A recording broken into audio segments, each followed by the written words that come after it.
আসসালামু আলাইকুম সুপ্রিয় দর্শক, আশা করি সবাই ভালো আছেন। আপনারা জানেন আপনাদের জন্য আমরা ধারাবাহিকভাবে সিরিজ বাই সিরিজ ছাগলের বিভিন্ন রোগ, তার কারণ এবং এই রোগ থেকে বাঁচার উপায়গুলো নিয়ে আমরা ভিডিও বানিয়ে যাচ্ছি। তারই ধারাবাহিকতায় আজকে আমরা আলোচনা করব ছাগলের ধনষ্টঙ্কার রোগ। এই রোগটি কি, এই রোগটির লক্ষণ কি এবং প্রতিরোধ কিভাবে করা যায় সে বিষয়টি আজকের ভিডিওতে আমরা মূলত আলোচনা করব।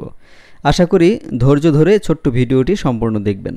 প্রথমে আমরা আসব ধনষ্টঙ্কার রোগটা কেমন। ধনষ্টঙ্কার মানুষসহ সব গবাদি পশু পাখির ব্যাকটেরিয়াজনিত একটি মারাত্মক সংক্রামক রোগ।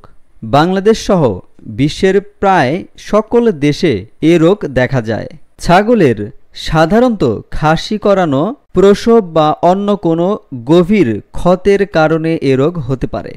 এ রোগের লক্ষণ: এ রোগে দেহের বিভিন্ন অংশের মাংসপেশি শক্ত হয়ে যায়, ফলে পশুর দাঁতে কপাট লাগে, অর্থাৎ ওপরের দাঁতের সাথে নিচের দাঁতগুলো খিটিমিটি হয়ে লেগে থাকে।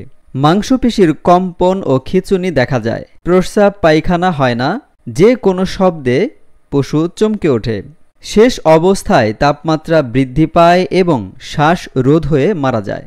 প্রতিরোধের উপায়: খাসি করানো বা অন্য কোনো অস্ত্রোপচারের আগে ধনষ্টঙ্কারের টিকা দিতে হবে।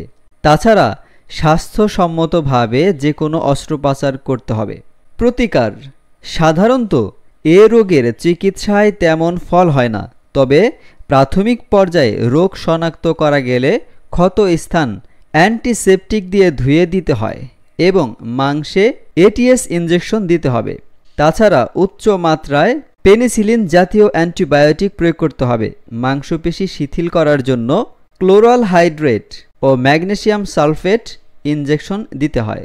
তবে খামারিদের জন্য পরামর্শ থাকবে, খামার করার পূর্বে আপনারা রোগ সম্পর্কে ভালোভাবে অবগত হবেন এবং ন্যূনতম রোগের লক্ষণ দেখা দেওয়া মাত্রই নিকটস্থ স্বাস্থ্যকেন্দ্রে যোগাযোগ করবেন এবং যত দ্রুত সম্ভব ডাক্তারের পরামর্শ অনুযায়ী চিকিৎসা গ্রহণ করবেন।